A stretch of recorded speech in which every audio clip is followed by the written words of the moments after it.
Hola, soy Sofía. Mi hermano me llamó la niñita de las muñecas, frente a toda mi familia, justo antes de que leyeran el testamento de mi padre, y todos se rieron. Fue el eco de toda una vida siendo invisible. El resumen perfecto de mis 24 años en un mundo que me consideraba un simple adorno. ¿Alguna vez te han hecho sentir tan pequeño que casi desapareces, como si tu voz fuera solo un susurro en medio de un huracán? Antes de contarte lo que pasó cuando el abogado finalmente abrió ese sobre y desató una tormenta que nadie esperaba, déjame un comentario diciéndome desde dónde me estás viendo y suscríbete al canal. Créeme, no querrás perderte la cara que puso mi hermano cuando se enteró de que mi padre tenía un último secreto guardado, uno que cambiaría las reglas del juego para siempre. El conflicto era tan antiguo como nosotros. Alejandro, 4 años mayor, siempre fue el sol alrededor del cual giraba el universo de mi familia. Fue criado para heredar, para liderar la multimillonaria empresa de logística de mi padre, mientras que a mí se me empujaba hacia los márgenes, hacia mis hobbies. Mi pasión por el diseño gráfico era vista como un pasatiempo tierno. Mis proyectos eran garabatos, adorables. Alejandro, en cambio, ya se sentía el dueño de todo. Esa mañana, en la oficina del abogado, llevaba el Rolex de oro de mi padre en la muñeca, un gesto que gritaba su victoria anticipada. Lo ajustaba constantemente, asegurándose de que todos viéramos quién era el verdadero heredero, el único digno de ocupar el trono que nuestro padre había dejado vacante. Nos sentamos en la sala de juntas del bufete de abogados, un espacio frío y minimalista en el corazón de Miami, con ventanales que mostraban una ciudad vibrante que se sentía a 1 millón de millas de la opresión que se respiraba allí dentro. El aire era denso, cargado con el luto fingido de mis tíos, Elena y Carlos, cuyas miradas de complicidad hacia Alejandro eran como pequeñas dagas clavándose en mi espalda. Vestían de un negro impecable, pero sus ojos brillaban con la codicia de quienes saben que su lado del tablero está a punto de ganar. Yo me sentía fuera de lugar en mi sencillo vestido negro, como una pieza de un rompecabezas equivocado, rodeada de lobos que esperaban pacientemente su parte del festín. Cada segundo que pasaba, el silencio se hacía más pesado, más insoportable. Mi mente era un torbellino de recuerdos dolorosos, una galería de momentos en los que fui minimizada, ignorada o tratada con condescendencia.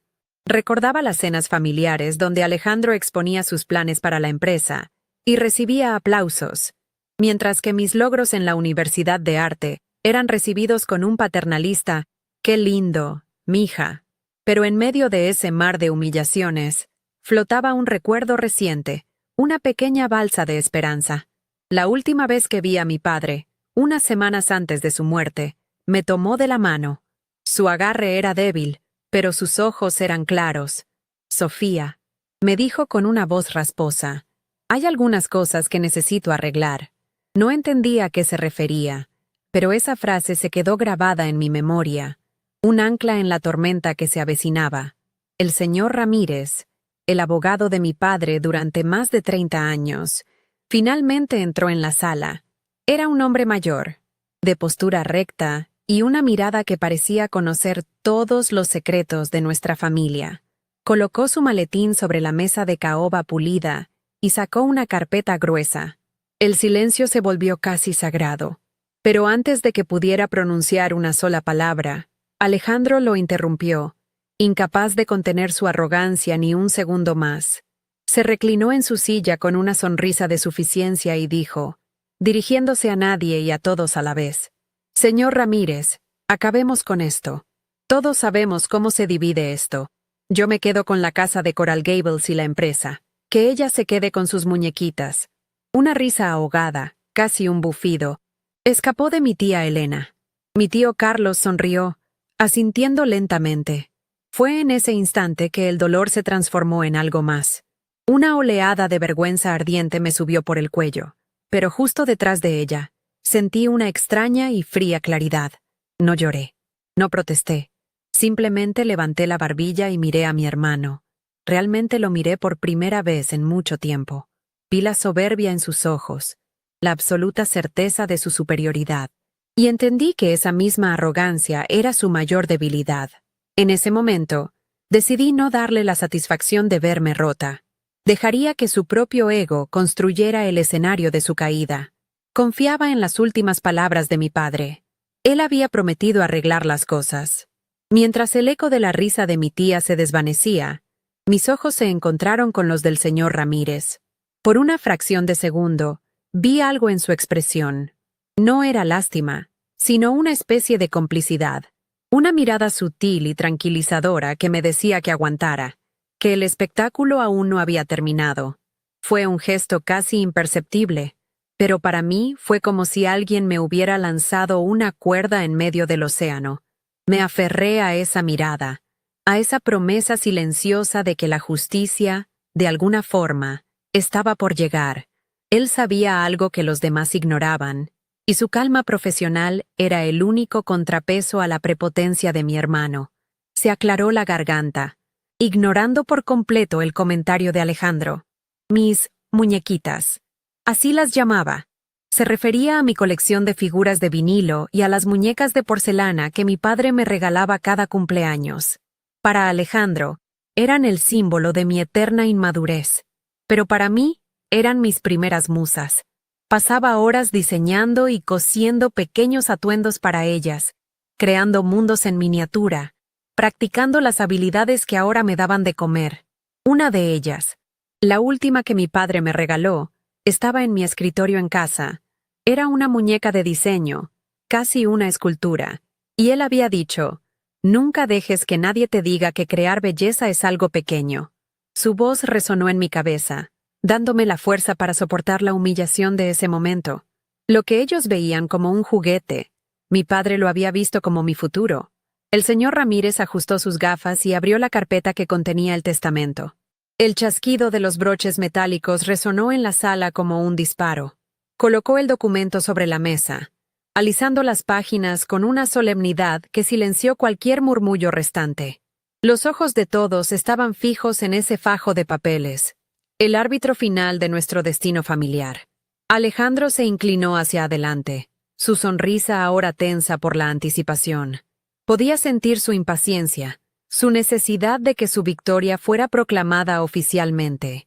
El señor Ramírez levantó la primera página, y el sonido del papel al moverse pareció el trueno que anunciaba la tormenta que estaba a punto de desatarse. Yo contuve la respiración, sin saber si ese sonido anunciaba mi destrucción final o mi inesperada liberación. «Comienzo con los bienes inmuebles», anunció el señor Ramírez, su voz monótona llenando el tenso silencio. Mi corazón latía con una fuerza desmedida, un tambor salvaje contra mis costillas. Sabía lo que venía, pero escucharlo en voz alta era como sentir la cerradura de una jaula cerrándose definitivamente. La residencia principal, ubicada en 14 Riviera Drive, Coral Gables, junto con todo su contenido, se lega en su totalidad a mi hijo, Alejandro Vargas. Una sonrisa de pura suficiencia se dibujó en el rostro de mi hermano. Miró a nuestra tía Elena, quien le devolvió un asentimiento casi imperceptible, una felicitación silenciosa. El Rolex en su muñeca pareció brillar con más intensidad bajo las luces de la oficina, como si el oro mismo estuviera celebrando su victoria. Yo sentí un frío glacial recorrer mi cuerpo, la confirmación de que, incluso en la muerte, mi padre había mantenido el orden establecido. Alejandro era el rey, y yo, su súbdita. El abogado continuó, detallando cuentas bancarias menores, algunas inversiones y pólizas de seguro de vida que se dividirían equitativamente entre nosotros. Eran sumas considerables, pero palidecían en comparación con el valor de la mansión y, por supuesto, de la empresa. Alejandro escuchaba con aire de fastidio, como si estos detalles fueran meras formalidades que retrasaban su coronación. Para él, el dinero era secundario. Lo que importaba era el poder, el símbolo. La casa de Coral Gables no era solo una propiedad, era el trono de la familia, el epicentro de nuestro mundo. Haberla perdido de manera tan explícita me hacía sentir como una invitada en mi propia historia, una extraña a la que se le permitía observar desde la barrera mientras el verdadero protagonista reclamaba su derecho de nacimiento. Cada palabra del testamento era un clavo más en el ataúd de mis esperanzas. Luego, el señor Ramírez llegó a la sección de efectos personales. Su voz se suavizó ligeramente, como si anticipara la incomodidad del momento. En cuanto a los objetos de valor sentimental, comenzó. Alejandro se enderezó, esperando sin duda la mención oficial del Rolex que ya llevaba puesto y de la colección de arte de mi padre. A mi hijo, Alejandro, le dejo mi colección de relojes, incluyendo mi Rolex Day-Date de oro y la llave de mi caja de seguridad personal. Mi hermano asintió, como si aceptara un premio que ya sabía que había ganado. Entonces, el abogado se giró ligeramente hacia mí, y a mi hija, Sofía. Hizo una pausa que se sintió eterna. Le legó la totalidad de su colección de muñecas de porcelana, que guardé con cariño en el ático, como un recuerdo de su infancia. El golpe fue tan preciso y tan cruel que me dejó sin aire. No fue un olvido, fue una declaración. La risa de mi tía Elena fue lo que rompió el hechizo. No fue una carcajada, sino un sonido sibilante y contenido, como el aire escapando de un globo pinchado. Fue un sonido de pura burla, de desprecio refinado. Mi tío Carlos le dio un codazo suave, pero su propia sonrisa lo delató. En ese instante, la humillación fue total. No era solo mi hermano, era todo el sistema familiar el que me relegaba a ese rincón infantil. Mis logros, mi carrera, mi vida adulta, todo borrado por la imagen de una niña jugando con muñecas en un ático polvoriento. Miré a Alejandro, y vi en sus ojos un brillo de triunfo sádico. Él había ganado. Me había reducido a la caricatura que siempre había pintado de mí. Sentí las lágrimas picar en mis ojos, una oleada de calor subiendo por mi rostro, pero me tragué el nudo en la garganta y me obligué a mantener la mirada fija en un punto abstracto de la pared. Me aferré a la última conversación con mi padre. Hay algunas cosas que necesito arreglar. ¿Era esto a lo que se refería? Era su forma de arreglar o las cosas, encasillándome para siempre en el papel de la niña indefensa. La duda era un veneno que se extendía por mis venas. Quizás había idealizado sus palabras. Quizás había proyectado un deseo de justicia, donde solo había una despedida torpe. La frialdad de la sala de juntas parecía penetrar en mis huesos. El cuero de la silla se sentía pegajoso, y la vista de la ciudad a través del ventanal, que antes me parecía vibrante, ahora se veía distante y ajena. Estaba atrapada en una obra de teatro escrita por otros, y mi papel era el de la tonta, la que recibía juguetes mientras el heredero recibía el reino. El peso de toda una vida de sentirme menos se desplomó sobre mí. El señor Ramírez carraspeó, como si quisiera pasar página de ese momento incómodo. «Continuamos», dijo, y su tono volvió a ser estrictamente profesional, pero noté que evitaba mi mirada. ¿Sentía lástima? ¿O era cómplice de esta farsa? La desconfianza se sumó al dolor. Empezó a leer cláusulas sobre donaciones a organizaciones benéficas y disposiciones para el cuidado de las mascotas de mi padre. Eran detalles mundanos, pero para mí sonaban como ruido blanco, un zumbido lejano que no podía ahogar el eco de la risa de mi tía. Mi mente se había desconectado. Estaba flotando en un mar de vergüenza, reviviendo cada vez que Alejandro me había llamado princesa, con sarcasmo. Cada vez que mis tíos habían preguntado cuándo iba a conseguir un trabajo de verdad. El testamento no era un documento legal, era la sentencia final de un juicio que había perdido antes de nacer. Entonces, justo cuando creía que no podía sentirme más pequeña, mi tía Elena se inclinó hacia mí y me susurró al oído, su aliento perfumado con un aroma caro y artificial. «No te preocupes, querida. Tu hermano y nosotros siempre cuidaremos de ti. Nunca te faltará nada». Su voz era melosa, pero sus palabras eran como cadenas. No era una oferta de apoyo. Era una afirmación de mi nueva posición. La pariente pobre, la dependiente, la que necesitaba ser cuidada. Era la forma más sutil y cruel de decirme que mi futuro ahora dependía de su caridad. La rabia, fría y afilada, cortó a través de la niebla de mi dolor. Levanté la cabeza y la miré directamente a los ojos, sin decir una palabra. Mi silencio pareció desconcertarla por un segundo, antes de que se recostara en su silla con una sonrisita condescendiente. Esa mirada fue un punto de inflexión. En lugar de quebrarme, la condescendencia de mi tía encendió una chispa de desafío en mi interior. Dejé de sentirme una víctima y empecé a sentirme como una espectadora de un circo grotesco. Observé a mi hermano, que ya estaba revisando mensajes en su teléfono, completamente desinteresado en el resto del procedimiento. Vi a mis tíos intercambiando miradas de satisfacción, y vi al señor Ramírez, cuyo rostro permanecía impasible, una máscara de profesionalismo. Pero sus ojos, por un instante, se detuvieron en el Rolex de Alejandro. Fue una mirada fugaz, casi imperceptible, pero contenía un juicio silencioso. En ese momento, recordé la calma del abogado, su sutil gesto de complicidad antes de que todo comenzara. No, esto no podía ser el final. Mi padre no podía ser tan cruel.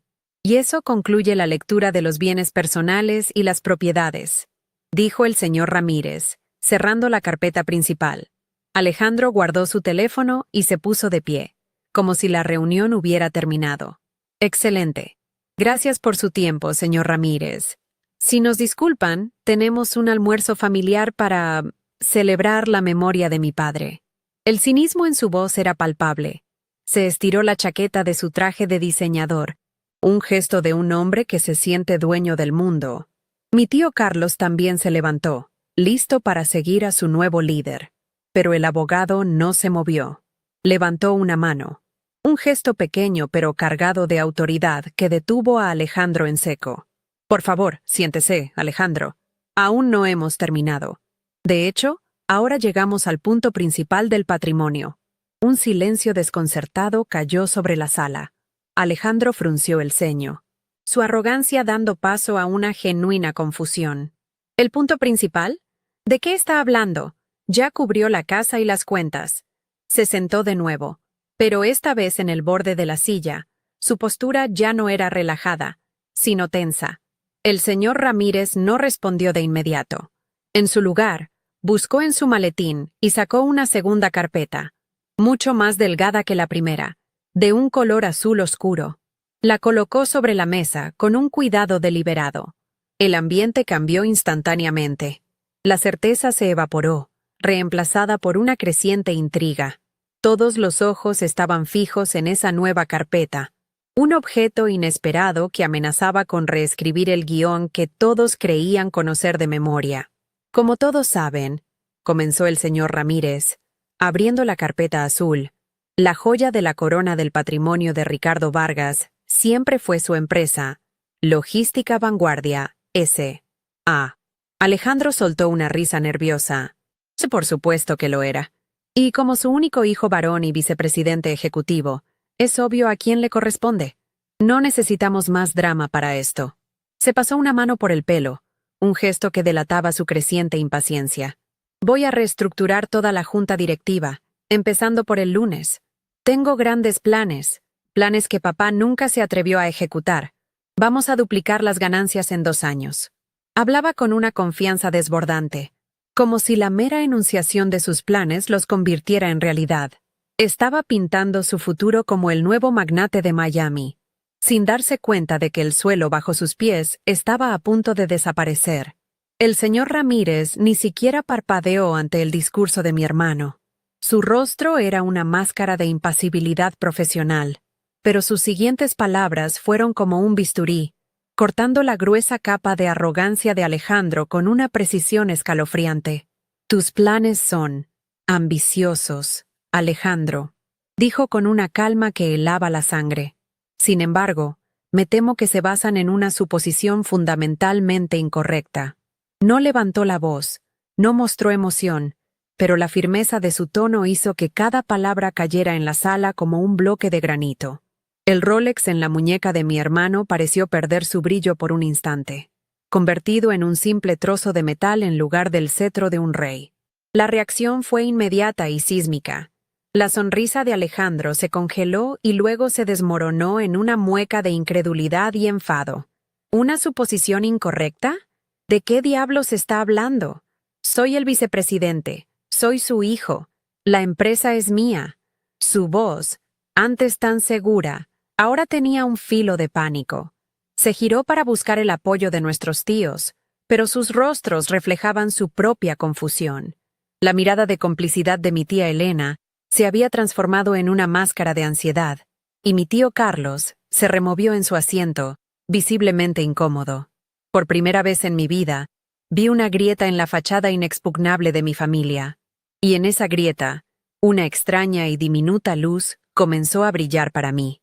Con una lentitud exasperante, el señor Ramírez deslizó la carpeta azul hacia el centro de la mesa. No la abrió de inmediato. Dejó que el objeto reposara allí, un rectángulo de misterio que absorbía toda la atención de la sala. El color azul contrastaba violentamente con la oscura madera de caoba, como un pedazo de cielo despejado en medio de una tormenta. Todos nos quedamos mirando la carpeta como si pudiera explotar en cualquier momento. El silencio era tan profundo que podía escuchar el zumbido de las luces fluorescentes del techo y el latido frenético de mi propio corazón.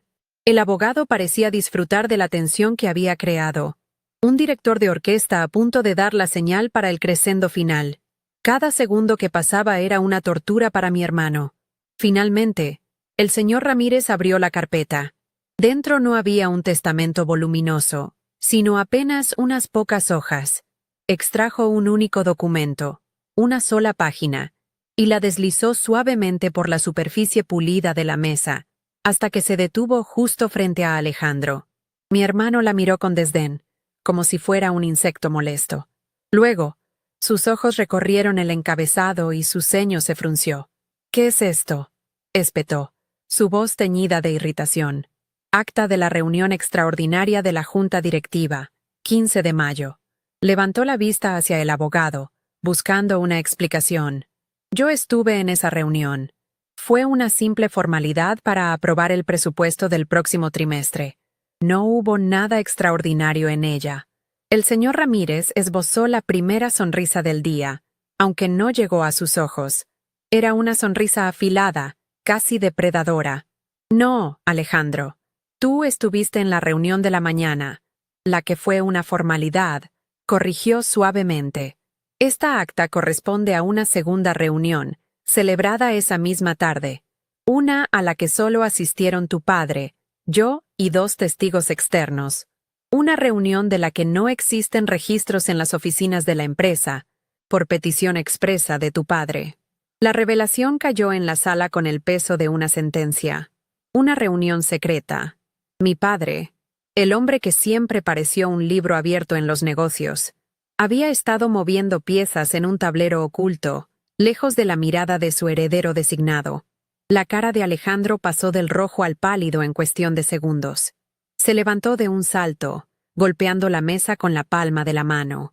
El sonido hizo que todos nos sobresaltáramos. «Eso es imposible. Es una mentira. Usted está conspirando contra mí».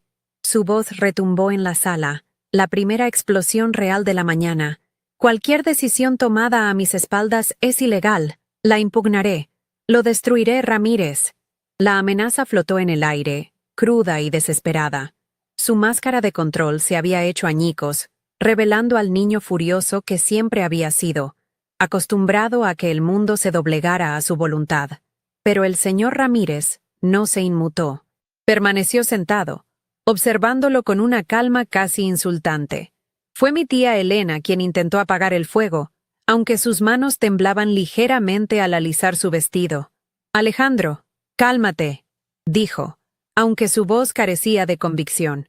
Luego se dirigió al abogado con un tono que pretendía ser autoritario, pero que sonaba frágil. «Señor Ramírez, esto es un disparate. Conocíamos a Ricardo. Él nunca haría algo así a espaldas de su propio hijo. Alejandro era su orgullo. Su sucesor.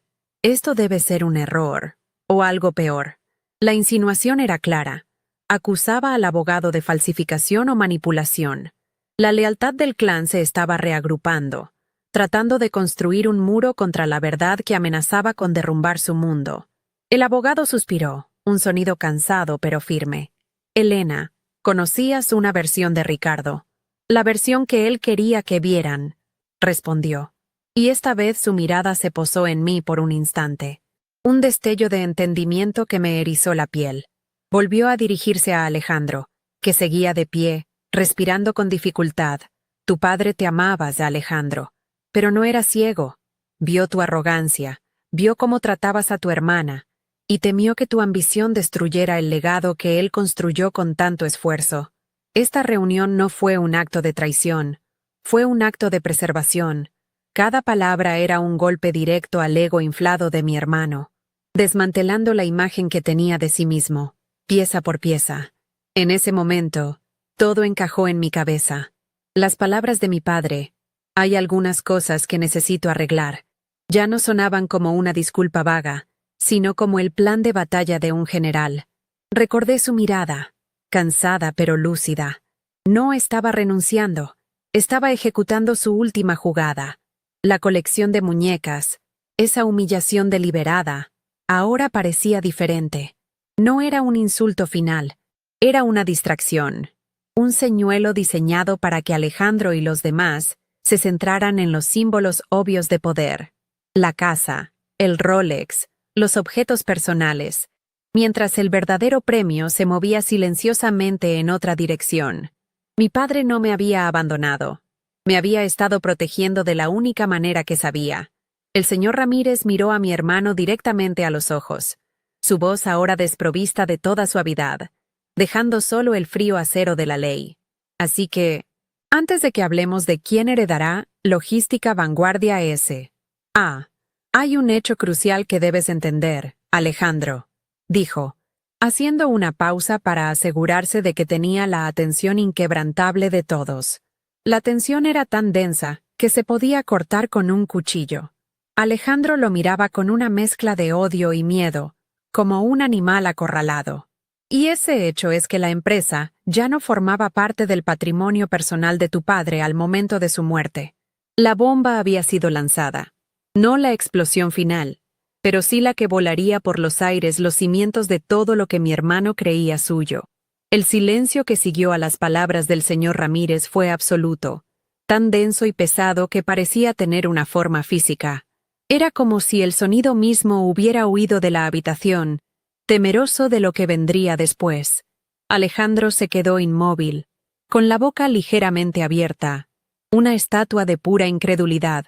La confusión en su rostro era tan profunda que por un instante sentí una punzada de algo parecido a la lástima, pero se desvaneció tan rápido como llegó. Mis tíos se miraban el uno al otro, sus expresiones en blanco, como si hubieran escuchado una frase en un idioma desconocido que no podían procesar. Yo, por mi parte, sentí un extraño zumbido en mis oídos, una vibración que no era de miedo, sino de una posibilidad imposible que comenzaba a tomar forma en el horizonte de mi mente. La tormenta anunciada no era lo que esperaba, era algo mucho más grande. Fue Alejandro quien rompió el hechizo, pero no con un grito, sino con una risa. Fue un sonido feo y forzado, desprovisto de cualquier alegría. Buena broma, Ramírez. De verdad, excelente, dijo, pasándose una mano por el cabello en un gesto que pretendía ser despreocupado, pero que delataba un temblor. Por un segundo, casi me lo creo. ¿Qué es esto? ¿Una especie de prueba de carácter póstuma de mi padre? ¿Quiere ver si soy digno? Bueno, lo soy. Ahora, por favor, deje el teatro y díganos a quién le vendió la empresa. O mejor dicho, ¿a qué fondo de inversión se la traspasó para evadir impuestos? Lo entiendo, son negocios. Solo dígame a quién tengo que llamar para comprarla de vuelta. Su mente, incapaz de procesar la pérdida de poder, buscaba desesperadamente una explicación lógica que lo mantuviera en el centro del universo. El señor Ramírez ni siquiera se inmutó ante la acusación. Su calma era su arma más poderosa. Tu padre no vendió la empresa, Alejandro. Tampoco la traspasó a ningún fondo de inversión, respondió con una paciencia casi quirúrgica, cada palabra cortando un poco más la red de seguridad de mi hermano.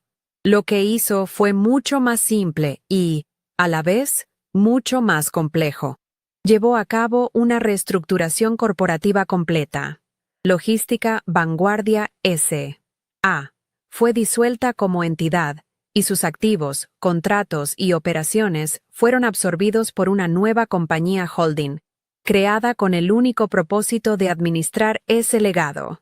El abogado hablaba con la tranquilidad de un hombre que ha repasado este guión cientos de veces en su cabeza, asegurándose de que no hubiera ni una sola fisura en la armadura legal que había construido junto a mi padre. Mi tía Elena, recuperando la voz, intervino con un tono agudo de indignación. «Esto es absurdo. Ricardo nunca nos mencionó nada sobre una compañía holding. Hablamos con él la semana antes de su muerte y estaba discutiendo los planes de expansión de Alejandro. Su intento de defender el orden establecido era casi patético. Estaba apelando a la costumbre, a la tradición familiar, como si eso pudiera anular un documento legal». El señor Ramírez la miró con una expresión que rayaba en la compasión. Elena, Ricardo, era un hombre de negocios brillante. Y una de las primeras reglas de los negocios es no revelar tu estrategia hasta que la última pieza esté en su lugar.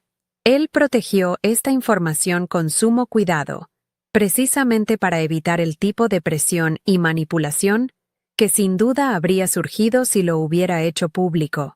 Fue en ese instante que la última pieza del rompecabezas se encajó en mi mente con una claridad cegadora. La distracción, la humillación de las muñecas, el testamento que le daba a Alejandro todos los símbolos del poder, la casa, el dinero, los relojes. Era una cortina de humo perfectamente diseñada. Mi padre le había dado a su hijo arrogante un montón de juguetes brillantes para que se entretuviera, para que se sintiera el rey de un castillo de arena, mientras le entregaba el verdadero reino a otra persona. No había sido crueldad hacia mí, había sido la estrategia más astuta que podía imaginar para protegerme. Había previsto la reacción de Alejandro, su furia, sus amenazas, y había construido una fortaleza legal a mi alrededor antes de irse. La rabia que había sentido se disolvió, reemplazada por una oleada de amor y gratitud tan abrumadora que casi me ahoga. Alejandro, sintiendo que sus argumentos se desmoronaban, recurrió a la única prueba tangible que le quedaba. Levantó la muñeca, haciendo que el Rolex de oro de mi padre brillara bajo las luces de la oficina. «¡Esto!», exclamó, su voz temblando de furia contenida. «Él me dio esto. Me lo dio en mi último cumpleaños», me dijo. «Un día, todo esto será tuyo». Sus palabras. «¿Y ahora usted me dice que la empresa no es mía?». Este reloj es el símbolo de su promesa. Se aferraba a ese objeto como un náufrago a un trozo de madera, la última reliquia de un futuro que se le escapaba entre los dedos. El reloj, que antes había sido un emblema de su poder inminente, ahora parecía una baratija, un premio de consolación. El señor Ramírez observó el reloj con una mirada casi clínica, sin dejarse impresionar. «Tu padre te dio un reloj, Alejandro, un objeto hermoso y valioso, sin duda, pero no te firmó un contrato», dijo con una frialdad implacable. Luego, con una lentitud deliberada, volvió a meter la mano en la carpeta azul, haciendo que el corazón de todos en la sala diera un vuelco. La anticipación era insoportable. Si el primer documento había sido un terremoto, lo que fuera que estuviera a punto de sacar sería el tsunami que arrasaría con todo. El movimiento de su mano fue tan lento y medido que pareció durar una eternidad, un acto de tortura psicológica perfectamente ejecutado. Podía sentir la respiración contenida de mis tíos, el pulso acelerado de mi hermano. Mientras el abogado se preparaba para la estocada final, tomé una decisión. Ya no era la espectadora asustada. Entendí mi papel en esta obra, el papel que mi padre había escrito para mí. Con una calma que no sabía que poseía, hice contacto visual con el señor Ramírez por encima de la mesa. Él levantó la vista de la carpeta por una fracción de segundo y nuestros ojos se encontraron. No hubo palabras, no hubo gestos exagerados. Simplemente le di un leve, casi imperceptible asentimiento. Era una señal. Le estaba diciendo que estaba lista, lista para lo que viniera. lista para aceptar la responsabilidad que mi padre me había legado, lista para dejar de ser la niñita de las muñecas para siempre. Vi un destello de aprobación en sus ojos antes de que volviera su atención al documento. La alianza silenciosa se había sellado. Con el asentimiento como su señal, el señor Ramírez extrajo el segundo y último documento de la carpeta azul. Era un certificado de acciones, grueso y con un sello en relieve. Lo sostuvo en alto por un momento, para que todos pudieran verlo, antes de colocarlo sobre la mesa. «Como les expliqué», continuó, su voz resonando con una finalidad ineludible. Logística Vanguardia S.A. fue absorbida por una nueva entidad, una corporación privada llamada Creaciones Sofía, Inc. El nombre cayó en la sala como una piedra en un lago en calma, creando ondas de choque que golpearon a cada persona de manera diferente. Mis tíos jadearon. La cara de Alejandro se contrajo en una máscara de confusión y furia. El nombre de mi pequeña empresa de diseño gráfico, mi hobby, el que todos habían ridiculizado, estaba ahora en el centro de la fortuna familiar. Alejandro se quedó boquiabierto, tratando de conectar los puntos, su mente privilegiada e incapaz de procesar una realidad tan invertida. Finalmente, soltó una pregunta, su voz apenas un susurro ronco, cargado de un pánico que ya no podía ocultar. ¿Creaciones Sofía? ¿Qué tiene que ver su estúpida empresita de dibujos con esto? Se giró para mirarme, y por primera vez en toda mi vida, no vi desprecio en sus ojos. Vi miedo, un miedo puro y desnudo. Vio algo en mi rostro, en mi postura, que nunca había visto antes. La niña asustada se había ido. En su lugar había una mujer que sostenía su mirada sin pestañear. Él sabía, en el fondo de su ser, la respuesta a su propia pregunta, pero necesitaba escucharla, necesitaba que la pesadilla se confirmara en voz alta. El escenario estaba listo para la revelación final. El señor Ramírez me miró, esperando mi señal. Ya no era una niña asustada esperando que un adulto resolviera sus problemas. Era la dueña de la habitación. Asentí una sola vez, con una lentitud deliberada que le robó el poder a mi hermano, y me lo entregó a mí. El abogado entendió, se giró hacia Alejandro, cuyo rostro era una máscara de confusión y rabia, y respondió a su pregunta con una calma devastadora. Tu pregunta es incorrecta, Alejandro. Creaciones Sofía no es una estúpida empresita de dibujos. Es la nueva corporación matriz, la única propietaria legal de todos los activos, contratos y operaciones que antes pertenecían a Logística Vanguardia S.A. Hizo una pausa, dejando que el peso de sus palabras aplastara el aire. Y la única accionista, con el 100% del control, es la señorita Sofía Vargas. El impacto de la declaración fue visible y violento. Alejandro dio un paso atrás, como si hubiera recibido un golpe físico. Sus ojos se abrieron desmesuradamente, y el color desapareció de su rostro, dejándolo con una palidez cerosa. No, no, eso es imposible. Es un fraude, gritó, su voz rompiéndose en el borde de la histeria. Usted falsificó esos documentos. Mi padre nunca haría eso. Nunca. Se giró desesperadamente hacia nuestros tíos, buscando un salvavidas en el mar de su incredulidad. Díganle algo. Ustedes lo conocían. Él me estaba preparando para esto. Soy su heredero, suplicaba. Pero su voz ya no tenía la autoridad de un rey, sino el gemido de un niño al que le han quitado su juguete más preciado. Era la primera vez que lo veía verdaderamente despojado de su armadura de arrogancia. Pero sus aliados lo abandonaron. Mi tía Elena, que momentos antes se reía de mí, ahora miraba al señor Ramírez con una expresión de pánico calculado. Sus ojos, antes llenos de burla, ahora estaban fijos en mí, evaluando, recalculando. Podía ver los engranajes girando en su cabeza, dándose cuenta de que acababa de insultar a la nueva matriarca de la familia.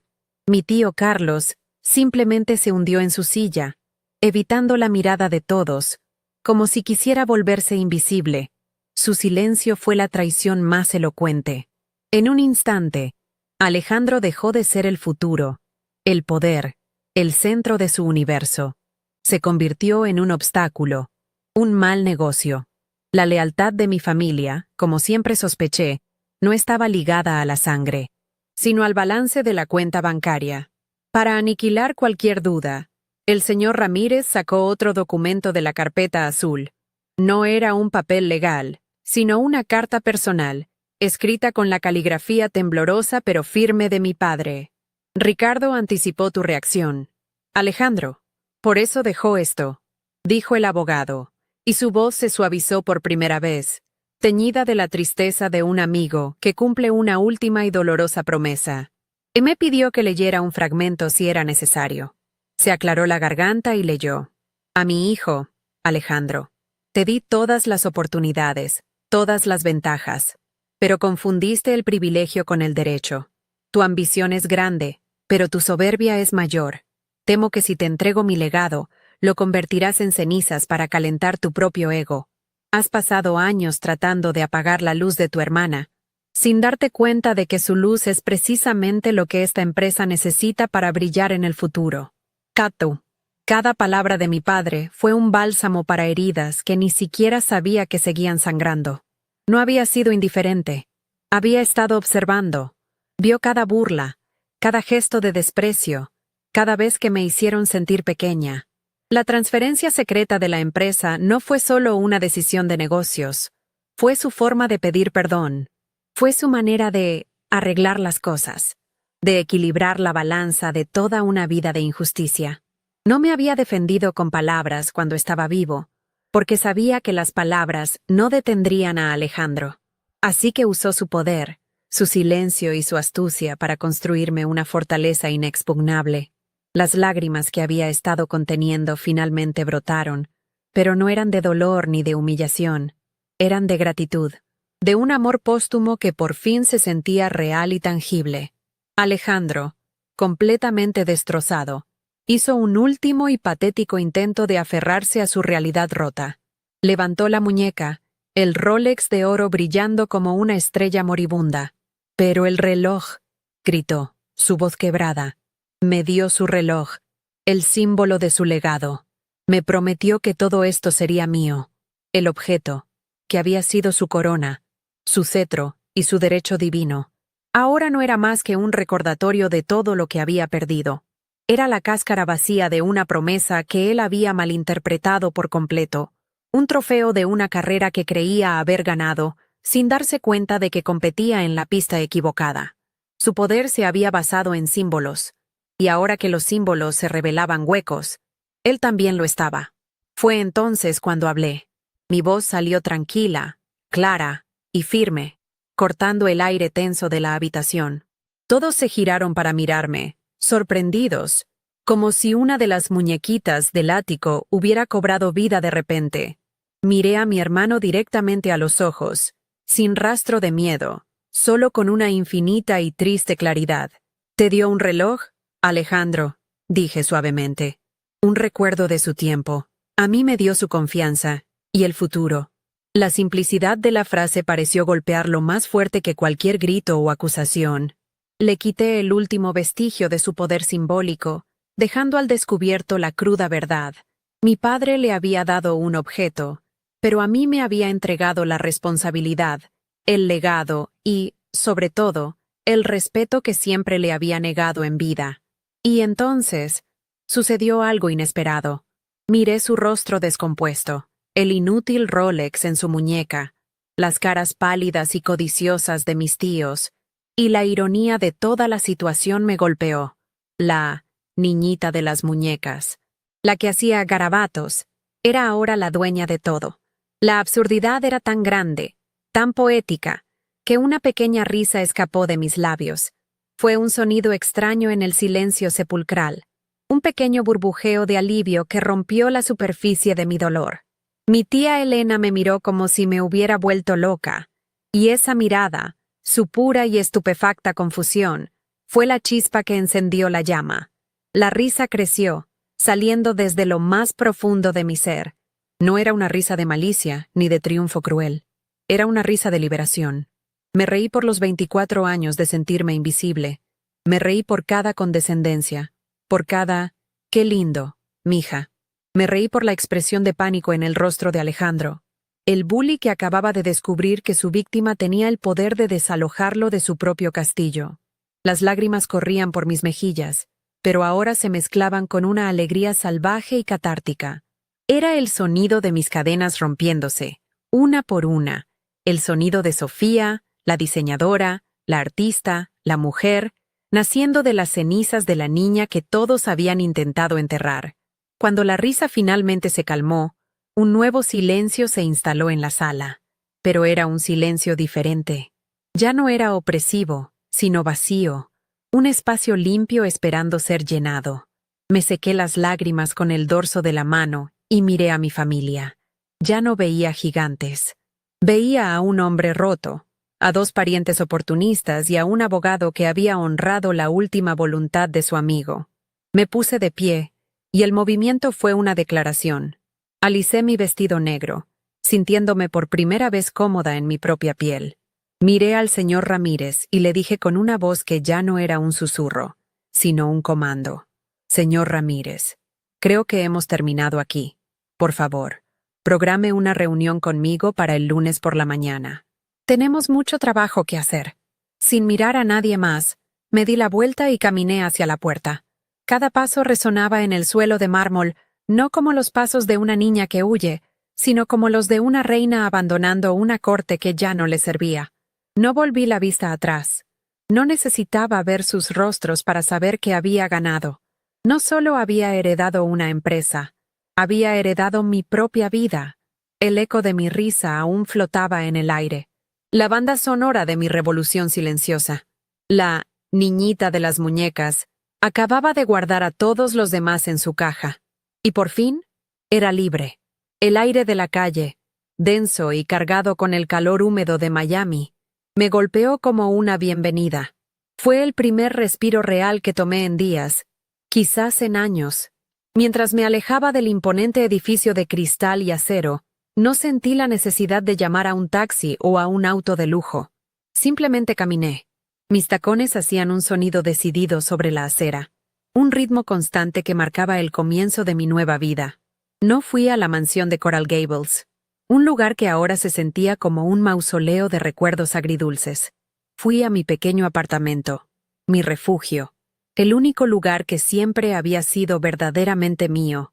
Al cerrar la puerta detrás de mí, el eco de mi propia risa en la sala de juntas todavía resonaba en mis oídos, no como un fantasma, sino como un himno. El lunes por la mañana, en lugar de sentirme intimidada, entré a la oficina del señor Ramírez con una agenda clara en mi mente. Él me recibió no como a la hija de un cliente, sino como a su clienta principal. Extendió sobre la mesa una serie de documentos, organigramas y balances financieros. Por primera vez, las cifras y las proyecciones no me parecieron un idioma extranjero y aburrido. Eran las herramientas de mi nuevo lienzo, los colores con los que pintaría mi futuro. Escuché con atención. Hice preguntas precisas y tomé decisiones. El señor Ramírez me observaba por encima de sus gafas, y vi en su rostro no solo el deber profesional, sino un genuino respeto. En esa sala, la misma donde había sido humillada, ahora estaba sentando las bases de mi propio imperio. Esa misma tarde volví a mi apartamento, pero esta vez con un propósito diferente. Empacar. No todo, solo lo esencial. Entre cajas de libros y materiales de arte, mis ojos se posaron en la colección de muñecas que había guardado en un estante. Eran testigos silenciosos de mi soledad, pero también de mi creatividad incipiente. Tomé la última que mi padre me había regalado, la muñeca de diseño con su vestido intrincado. No la vi como un juguete, sino como un trofeo. Un recordatorio de que lo que otros consideraban infantil e insignificante había sido la semilla de mi fortaleza. La envolví con cuidado y la coloqué en una caja aparte. La única pieza de mi pasado que estaba decidida a llevar conmigo al futuro que estaba a punto de construir. Mi primer día en la sede de la empresa fue surrealista. Caminé por los pasillos que antes recorría sintiéndome como una visitante, una intrusa. Ahora, Los empleados me miraban con una mezcla de curiosidad y asombro. La oficina de mi padre, en el último piso, con sus vistas panorámicas de la ciudad, era enorme e impersonal. Olía a cuero viejo y al perfume de mi padre. Pasé mis manos sobre la superficie de su escritorio de caoba, el epicentro desde donde había dirigido su mundo. Abrí la caja que había traído y saqué la muñeca. Con un gesto deliberado, la coloqué en una esquina del escritorio, de cara a la puerta. Sería un recordatorio constante, tanto para mí como para cualquiera que entrara, de que la niñita de las muñecas ahora estaba a cargo. La llamada de Alejandro llegó 2 días después, como había previsto. Su voz ya no era arrogante, sino una mezcla tóxica de ira y súplica desesperada. «Me debes una explicación, Sofía. Me lo debes. Destruiste a esta familia», gritó a través del teléfono. Escuché en silencio, sin interrumpir su diatriba. Dejó de gritar y su voz se quebró. «Por favor, Sofía, podemos arreglar esto. Véndeme la empresa. Te daré la casa, el dinero, lo que quieras». Y entonces lo vi con una claridad absoluta. El hombre que lo tenía todo, reducido a mendigar. Mi respuesta fue corta, tranquila y final. «No, Alejandro, no te debo nada. Disfruta de la casa». Y colgué antes de que pudiera responder. El Rolex en su muñeca ahora era solo el grillete de oro de su jaula dorada. Mis tíos intentaron una táctica diferente. Tía Elena me llamó al día siguiente, su voz tan melosa que era casi empalagosa. «Querida, solo llamaba para ver cómo estabas. Sé que todo esto debe ser muy abrumador para ti. Tu tío y yo estamos aquí para apoyarte, para guiarte». La escuché sin decir una palabra, dejando que su hipocresía llenara el silencio. Cuando terminó su discurso, simplemente respondí: «Estoy muy ocupada, tía. Gracias por llamar». El silencio al otro lado de la línea fue más elocuente que cualquier palabra. Sabía que había entendido el mensaje. La puerta a mi vida, y a mi fortuna, se había cerrado para ellos. El clan se había disuelto, sus lealtades rotas por el simple peso de la verdad. Alejandro se quedó en la mansión de Coral Gables. Las noticias me llegaban a través del señor Ramírez. Se había atrincherado allí, un rey en un castillo vacío, rodeado de los lujos que siempre había codiciado, pero que ahora le sabían a ceniza. Vendió algunos de los autos de lujo de mi padre y se pasaba los días en la piscina, bebiendo cócteles caros. Se convirtió en exactamente lo que mi padre temía, un hombre consumido por su propio ego, sin nada que construir ni legado que dejar. La casa, que una vez fue el símbolo de su poder inminente, se convirtió en el monumento a su fracaso, un recordatorio diario de que había ganado todos los trofeos equivocados. Yo, por mi parte, me sumergí en el trabajo. No traté de convertirme en mi padre, ni de imitar a Alejandro. Hice las cosas a mi manera. Comencé a fusionar la logística, un mundo de eficiencia y números, con el diseño y la experiencia del cliente. Rediseñé la marca, modernicé la flota con una estética limpia y sostenible, y creé una interfaz de usuario para nuestros clientes que fue aclamada como revolucionaria en la industria. Los viejos ejecutivos, al principio escépticos, pronto vieron los resultados.